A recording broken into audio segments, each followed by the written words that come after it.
జుట్టు రాలిపోతుందా, చర్మం పాడైపోతుందా? వీటికి కారణం హార్డ్ వాటర్ కావచ్చు. మరి ఇంకెందుకు ఆలస్యం? సిగ్నస్ వారి వాటర్ సాఫ్ట్నర్స్ ద్వారా సాఫ్ట్ వాటర్ గా కన్వర్ట్ చేసేయండి. మన పార్టీ 25 వసంతాలు నింపుకుంటున్నది. జనరల్ గా భారతదేశంలో బోల్డ్ అని పార్టీలు ఉన్నాయి. ప్రజాస్వామ్య దేశం కాబట్టి చాలా పార్టీలు ఉన్నాయి. కానీ చాలా పార్టీలు పాపం మొదలు పెడతారు కానీ ముందటికి పోనటువంటి పార్టీలు చాలా ఉంటాయి. మన పార్టీ మొదలు పెట్టుడే ఒక భూకంపం సృష్టించినాం మనం. ఆ భూకంపం సృష్టించి దేశం మొత్తం కూడా మన ఉద్యమం ఏంది, మన సత్తా ఏంది చూపించినాం. చాలాసార్లు ఏమంటారంటే ఏదన్నా ఉద్యమం కానీ పోరాటం కానీ మొదలుపెట్టిన వాళ్ళు ఆ లక్ష్యం చేరుకోవడం కష్టం. ఆ లక్ష్యం చాలా మంది, ఇది నేను చెప్తున్న మాట కాదు, ఆనాడు పెద్దలు రాష్ట్రపతిగా పనిచేసినటువంటి ప్రణబ్ ముఖర్జీ గారు కేసీఆర్ గారికి చెప్పినటువంటి మాట ఏమని చెప్పారంటే, కేసీఆర్ మీరు చాలా అదృష్టవంతులు, ఎందుకంటే అనేక మంది ఉద్యమాలు చేస్తారు, ఆ ఉద్యమాలు సఫలం కావు, మధ్యలోనే ఆగిపోతాయి. మీరు ఉద్యమం చేసిండ్రు, అది సఫలమైంది, రాష్ట్రం వచ్చింది, వచ్చిన రాష్ట్రానికి మీరు ముఖ్యమంత్రి కూడా కాగలిగిందంటే మీది మామూలు విషయం కాదు, చాలా అద్భుతమైనటువంటి విజయం అని చెప్పి ఆనాడు ప్రణబ్ ముఖర్జీ గారు కేసీఆర్ గారిని రాష్ట్రపతి హోదాలో దీవించినటువంటి సందర్భంలో నేను కూడా ఆ మీటింగ్లో ఉన్నా. మీ దయ వల్ల నేను ఎంపీగా గెలిచినప్పుడు పెద్దసారి మా ఎంపీలందరినీ తీసుకొని రాష్ట్రపతి గారి దగ్గరికి పోయినప్పుడు ప్రణబ్ ముఖర్జీ గారు చెప్పినటువంటి మాటలు, ఎందుకంటే ఆయన జీవితంలో అనుభవంలో ఎన్నో ఉద్యమాలు చూసుంటాడు. కానీ చాలా మంది కొంచెం ముందటి పోతారు, కొద్దిగా ఇబ్బంది రాగానే పక్కకి వెళ్ళిపోతారు, ఇడిచిపెట్టేస్తారు, లేదా తొవ్వ తప్పుతారు, లేదా అనుకున్నది సాధించేటటువంటి పరిస్థితి ఉండదు. కానీ వారి బిడ్డగా, వారితో పనిచేసినటువంటి సైనికురాలిగా నేను అనేక విషయాలు చూడగలిగాను. చాలా సందర్భాల్లో సంక్లిష్టమైనటువంటి పరిస్థితులు ఉంటుండే. ఇప్పుడు ఈ నిర్ణయం తీసుకోవాలన్నా వద్దా, తీసుకుంటే ఉద్యమానికి దెబ్బ తగులుతుందా, ఇట్లా అనేకమైనటువంటి సందర్భాలు నేను చూడడం జరిగింది. నాకు బాగా గుర్తుంది, దీక్షకు పోతున్నటువంటి సందర్భం. కేసీఆర్ సార్ మేము దీక్ష చేద్దాము, నిరాహార దీక్ష ఒకటే మార్గం, ఇంతకు మించి ఆ కాంగ్రెస్ వాళ్ళు వినేటట్టు లేరు, తెలంగాణ ఇచ్చేటట్టు లేరు అని అంటే నేను కల్లారా చూసిన. పెద్ద మనుషులు, చాలా పెద్ద మనుషులు కళ్ళ నీళ్లు పెట్టుకున్నారు. పాపం వద్దు సార్, దీక్ష చేయొద్దు సార్, మీది అసలే బక్క మనిషి, మీకేమన్నా అయితే ఉద్యమం ఎటు కాకుండా ఓటది, మీరు బాగుంటే ఇప్పుడు కాకపోతే ఇంక 5 ఏళ్ల కన్నా తెలంగాణ తెచ్చుకోవచ్చు, కానీ దయచేసి దీక్ష చేయొద్దని చాలా మంది పెద్ద మనుషులు కళ్ళ నీళ్లు పెట్టుకొని కేసీఆర్ గారికి చెప్పిన విషయం నేను స్వయంగా చూడడం జరిగింది. కానీ మొండి మనిషి, బక్క మనిషి కానీ మొండి మనిషి. అందుకనే క్వశ్చనే లేదు, మనం ఇన్నేళ్ళు కొట్లాడినాం, అన్ని రకాలుగా ప్రయత్నం చేసినాం, యూపీఏలో భాగస్వామ్యమైనాం, కామన్ మినిమం ప్రోగ్రాంలో పెట్టించినాం, అయినా మోసం చేసిండ్రు. 2004లో ఇస్తామన్నారు, ఇన్ని రోజులైంది ఇంకా కూడా ఇయ్యలేదు. ఇక నేను కాంప్రమైజ్ రాజకీయాలు చేయను, తాడో పేడో తేల్చుకుంటా, అయితే తెలంగాణ జైత్రయాత్ర, లేకపోతే కేసీఆర్ శవయాత్ర అని చెప్పి తన ప్రాణాన్ని సైతం పణంగా పెట్టి మన నాయకుడు ముందుకు నడిచిండు. ఆ రోజు ఆయన ధైర్యం, ఆ పంతం, ఆ పట్టుదల ఇవాళ తెలంగాణ రాష్ట్రం. అంతేగాని ఉట్టుట్టిగా రాలే తెలంగాణ, ఎవడో మనకు బిచ్చమేస్తే రాలే. మనం ఒక కంపల్షన్ క్రియేట్ చేసినాం, ఒక పొలిటికల్ కంపల్షన్ క్రియేట్ చేసినాం. అన్ని రకాల ఆందోళన తర్వాత జన ఆందోళనకు మనం దిగితే మన ఆందోళన విధానం, మనం చేసినటువంటి ఉద్యమం నిజంగా ఎంత అద్భుతం అంటే మన తెలంగాణ ప్రజలం. కేసీఆర్ గారు ఒక్క పిలిపిస్తే ఊరూరా మా ఆడబిడ్డలు బోనాలు పట్టుకొని బయలుదేరేది, ఊరూరా మా అన్నదమ్ములు పోయి నిరాహార దీక్ష టెంట్లలో కూర్చునేది, కులాల వారీగా, మతాల వారీగా, సంఘాల వారీగా ఒక్కరోజు కూడా టెంట్ ఖాళీగా ఉండొద్దనే పట్టుదలతోని మనం కంపల్షన్ క్రియేట్ చేసినాం. మనం ఒకసారి రహదారి దిగ్బంధనం అంటే ఏ ఒక్క బండి కూడా కదలకుండా చేయగలిగినాం. మనం రైల్ రోకో అంటే ఢిల్లీ గజ్జున వణికింది. మనం సింగరేణిల బొగ్గు ఆపుతున్నామంటే మొత్తం ఇండియా భయపడ్డటువంటి పరిస్థితి వచ్చింది. అంటే ఒకటి కాదు, రెండు కాదు, మన ప్రజల న్యాయమైన ఆకాంక్ష చెప్పడానికి ప్రతి అడుగును మనం ముందుకు తీసుకుపోయినాం, ప్రతి విషయంలో కూలంకుషంగా ఆలోచించి ముందుకు పోయినాం. వీటన్నిటినీ ఇందాక అన్న పసుపుబోడి చెప్తుంటే నాకు గుర్తొచ్చింది. కేసీఆర్ గారు 36 పార్టీల చుట్టూ తిరిగి 36 పార్టీలకు సీడీ చూపించి, తెలంగాణకు జరిగినటువంటి అన్యాయం సీడీ వేయించినాం, అప్పుడు హిందీలా ఇంగ్లీష్లా చూపించి అందరిని ఒప్పించరు. ఒక్క మాయావతి గారి దగ్గరికే జయశంకర్ సార్ చెప్పేది మాకు, ఒక్క మాయావతి గారి దగ్గరికి దాదాపు 50 సార్లు పోయినట కేసీఆర్ సార్. పోయి అమ్మ మా కథ ఇది, మా బాధ ఇది, కొంచెం మీలాంటి వాళ్ళు ఉత్తరం ఇవ్వండి అని చెప్పి. ఎందుకంటే కాంగ్రెస్ వాళ్ళు అక్కడ ఒక కొండి పెట్టిరు మనకు, కన్సెన్సస్ రావాలి, కన్సెన్సస్ వస్తే రాష్ట్రం ఇస్తామని చెప్పిండ్రు. ఆ కన్సెన్సస్ తేవడానికి కేసీఆర్ గారు ప్రయత్నం చేసిరు. ఏ ఒక్క కాంగ్రెస్ నాయకుడు ప్రయత్నం చేయలే. మనం కంపల్షన్ క్రియేట్ చేస్తే సచ్చినట్టు వాళ్ళు ఇచ్చిరు తప్పితే వాళ్ళు ముంగటవాడు ఇయ్యలేదు. బిడ్డలు పిట్టల్లాగా రాలిపోతుంటే ఆత్మహత్యలు చేసుకుంటే ఇదే కాంగ్రెస్ పార్టీ నాయకులు ఢిల్లీలో కూర్చొని బిర్యానీ మీటింగు ఇంకొక మీటింగ్ పెట్టుకున్నారు తప్పితే ఎప్పుడు కూడా తెలంగాణ గురించి ముందు వచ్చి మరి సోనియా గాంధీని కన్విన్స్ చేద్దాం, మరి కాంగ్రెస్ పార్టీని కన్విన్స్ చేద్దాం, ఇద్దామన్న ఆలోచన చేయలేదు. మన ఉద్యమాల ఫలితంగానే రాష్ట్రం వచ్చింది.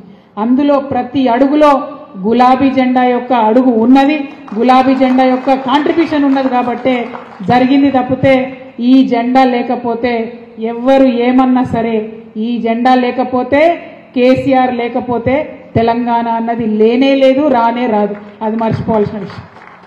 ఆ విషయం మర్చిపోయి ఇవాళ ఇప్పుడున్న కాంగ్రెస్ నాయకులు ఇష్టం వచ్చినట్టు మాట్లాడుతున్నారు, అడ్డగోలుగా మాట్లాడుతున్నారు. ఎందుకోసం మాట్లాడాలి? ఇది రాజకీయం, ఇది ప్రజాస్వామ్యం. ఇవాళ వాళ్ళదవుతుంది, రేపు మనదవుతుంది. అందులో విషయం ఏమున్నది?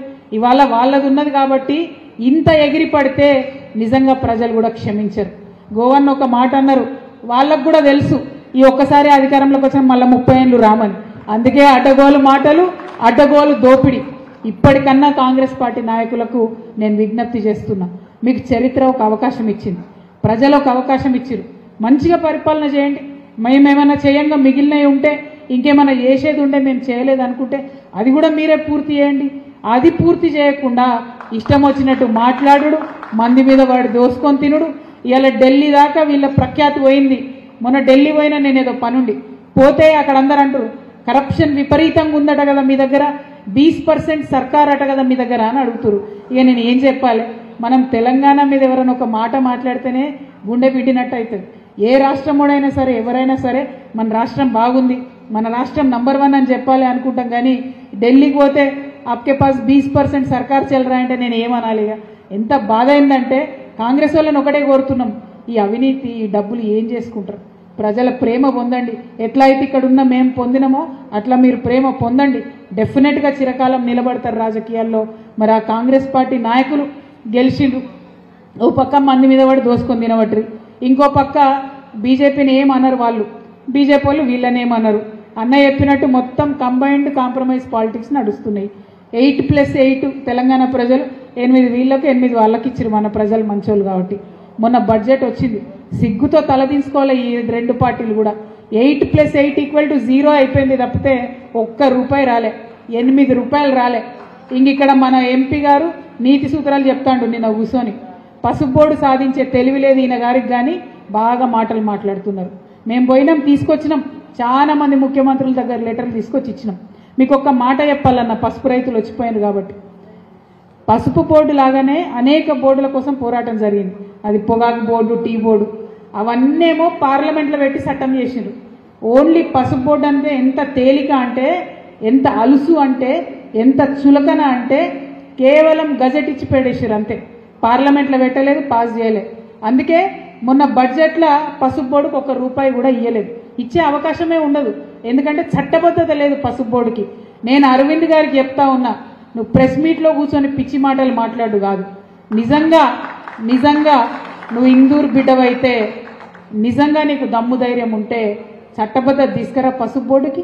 పసుపు ధర తగ్గినప్పుడు రైతులను వచ్చి ఆదుకో, పసుపు కొత్త ప్రయత్నాలు చేయి, ఇంకా ఇంప్రూవ్ చేయి. తక్షణమే నువ్వు బాండ్ పేపర్ రాసిచ్చినా కూడా మరి ఇన్నేళ్ళైంది ఇయ్యలేదు, ప్రజలు అయినా నిన్ను క్షమించిండ్రు. ఆ పసుపు బోర్డు పాస్ చేయించు పార్లమెంట్లో, చట్టబద్ధత తీసుకురా, దానికి పనికొచ్చే పనులు చేయి. అంతేగాని ప్రెస్ మీట్ పెట్టి పిచ్చి పిచ్చి మాటలు మాట్లాడితే ఇది ముంగటి బీఆర్ఎస్ కాదు బాబు. నేనైతే మా కార్యకర్తలు ఆపలేని పరిస్థితి ఉంటుంది. కాబట్టి ఒళ్ళు దగ్గర పెట్టుకోవాలని చెప్పి కూడా అరవింద్ గారికి నేను హెచ్చరిక చేస్తా ఉన్నా. గట్టోళ్ళు ఉన్నారు మా దగ్గర, నాకు ఒక బాజిరెడ్డి గారిని తీసుకొని రావాలని ఉంది, మీరు పర్మిషన్ ఇవ్వండి అని అడిగిన. కేసీఆర్ గారు పర్మిషన్ ఇచ్చిర్రు. బాజిరెడ్డి గారు అంటే నాకు గౌరవం, ఎందుకంటే ఆయన కాంగ్రెస్ పార్టీలో ఉన్నాడు నాయకుడిగా. ఓడిపోయినా గెలిచినా కాంగ్రెస్లో ఉన్నారు.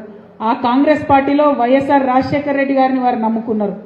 తర్వాత కాలంలో రాజశేఖర రెడ్డి గారు చనిపోయి జగన్ గారు కష్టాలలో ఉంటే ఆయన జగన్ వదిలిపెట్టి వెళ్ళిపోలే, జగన్ వెంట నడిచిండు, జగన్ వెంట ఆయనను కాపాడుకునే ప్రయత్నం చేసిండు. కానీ తర్వాత నిర్ణయం జరిగి తెలంగాణ రాష్ట్రం వచ్చిన తర్వాత జగన్ గారు ఆంధ్ర పాలిటిక్స్కి వెళ్ళిపోయినటువంటి సందర్భంలో నేను వారిని రిక్వెస్ట్ చేసిన, అన్న ఇప్పుడు జగన్ అన్నకి ఇక్కడ ఏమీ లేదు, అక్కడ ఉంటుంది వారి పాలిటిక్స్ అంతా, కాబట్టి మరి ఇక్కడ మీరు కేసీఆర్ గారికి బీఆర్ఎస్ పార్టీకి మీరు అండగా రండన్న, మనం రాష్ట్రాన్ని జిల్లాను డెవలప్ చేసుకుందామని చెప్పి నేను అడిగిన. చాలా డ్రామా ఉండే ఆ రోజు. అన్న ఢిల్లీ ఫ్లైట్ ఎక్కి పోయిండు, నేను ఆడ ఎయిర్పోర్ట్లో దిగంగానే నథింగ్ డూయింగ్ అన్న మళ్ళీ రిటర్న్ ఫ్లైట్ ఎక్కని చెప్పిన. అని చెప్తే అన్న నా మీద ప్రేమతోని సోదరినైనా చిన్నదాన్నైనా రాజకీయ అనుభవంలో వారికన్నా తక్కువైనా నా మీద నమ్మకం ఉంచి ఆనాడు జగన్ అన్నతో ఎట్లున్నాడో కేసీఆర్ గారితో ఉంటా అని చెప్పి వారు వెనక్కి వచ్చిండ్రు. వచ్చి మరి గెలిచి నిలబడి అద్భుతంగా నిజామాబాద్ రూరల్ కాన్స్టిట్యున్సీని నిజామాబాద్ జిల్లాను అభివృద్ధి చేయడంలో వారు కేసీఆర్ గారికి అన్ని విధాలుగా సహకారం అందించారు. ఇక నాయకులు అంటే ఇట్లా ఉండాలి, ఒకరిని నమ్ముకుంటే వాళ్ళతో ఉండాలి. కానీ ఇప్పుడే బాన్స్వాడ పోయి వచ్చినాం, ఏముంది అధికారం పోగానే ప్లేట్ పీరా ఇచ్చేటటువంటి వాళ్ళు నాయకులు కాదు, వాళ్ళు ప్రజలు నేలేటటువంటి ఆస్కారమే ఉండకూడదు. ప్లీజ్ కూర్చోండి. వాళ్ళు ప్రజలు నేలేటటువంటి ఆస్కారమే ఉండకూడదు. ఇటువంటి నికార్సైన నాయకులు ఒకసారి ఓడినా గెలిచినా వీళ్ళతోనే ఉండాలి, వీళ్ళని పెట్టుకునే ఉండాలి. అట్లానే ఇక్కడ ఉన్నటువంటి మా వాళ్ళకి చాలా మందికి కూడా అందరం కూడా అవకాశాలు అప్పుడప్పుడు రాకపోయి ఉండొచ్చు, ఇబ్బంది జరిగి ఉండొచ్చు. కానీ అది సరి చేసుకోవడానికి నేను కూడా కొత్త వర్జన్తోనే వచ్చిన, కాబట్టి ఇంతకుముందు లెక్క సైలెంట్గా ఉండను. అవకాశాలు మిస్ అవుతుంటే మిమ్మల్ని అందరినీ కూడా బాజిరెడ్డి అన్నతో కొట్లాడతా, ప్రశాంత్ రెడ్డి అన్నతో కొట్లాడతా, జీవన్ రెడ్డితో కొట్లాడతా, మా కార్యకర్తలకు న్యాయం జరిగేలాగా, జిల్లా పార్టీ నాయకులందరూ కూడా న్యాయం జరిగేలాగా చూసుకుంటానని మీ అందరికి కూడా తెలియజేస్తూ, మరి పోయేది మన సభ, మన లైఫ్, మన పార్టీ, మనం ప్రజలకు సేవ చేయడానికి ఎన్నుకున్నటువంటి ధర్మ మార్గం. మరి ఈ సభను సక్సెస్ చేయడం అన్నది మనందరం కూడా చాలా హృదయం మీద తీసుకొని సీరియస్గా పనిచేయాలి. ప్రతి ఊరు నుండి కూడా మనం కదలాలి. అన్న బాజిరెడ్డి అన్న గారు అట్లనే సోదరుడు జగన్ అన్ని అరేంజ్మెంట్స్ కూడా చేస్తారు, ఇబ్బంది ఏమి ఉండదు. బస్సులు ఆల్రెడీ సెంట్రల్ పార్టీ నుంచే బుక్ చేయడం జరిగింది. వాల్ రైటింగ్ కానీ జెండాలు కానీ అన్నీ చేసినాం. మనం చేయాల్సింది ఒకటే, ఆనాడు బయలుదేరే రోజు 27వ తారీఖు నాడు ఎవరి ఊర్లో వాళ్ళం జెండా ఎగరేసుకోవాలి, పొద్దున్న 9 సర్ది కట్టుకోవాలి, వరంగల్ బయలుదేరాలి. ఓకేనా? మీరు ఆలస్యం చేస్తే అక్కడ ఏమైందంటే మీ నిజామాబాద్ వాళ్ళు చేరాలి అని నాకు ఫోన్లు వస్తుంటాయి. కాబట్టి అట్లా చేయకూరి, దయచేసి మా నిజామాబాద్ వాళ్ళు అందరికన్నా ముంగట ముట్టిండ్రు వరంగల్ అని నేను గర్వంగా కేసీఆర్ గారికి చెప్పేటట్టుగా పొద్దుగాల 9కి దయచేసి వెళ్ళాలి. ముందే జెండా వందనం చేసుకోవాలి. ఏ ఊరోళ్ళు ఆ ఊర్లో జెండాలు ఎగరేసుకొని బస్సు ఎక్కాలి. ప్రతి బస్సులో కూడా మంచి కోఆర్డినేషన్ టీము, కొత్త టెక్నాలజీ దయచేసి వాడండి. వాట్సాప్ గ్రూప్స్ పెట్టుకోండి, జీపీఎస్లు ఆన్ చేసుకోండి. ఎందుకంటే దూరం ఉంది వరంగల్ మనకు నిజామాబాద్కి. సో ఇక్కడ నుంచి బయలుదేరిన వాళ్ళు పోయి సేఫ్గా మళ్ళీ ఇంటికి వచ్చేంత వరకు కూడా నాయకులందరూ బాధ్యత తీసుకోవాలని చెప్పి మీ అందరినీ కూడా నేను రిక్వెస్ట్ చేస్తూ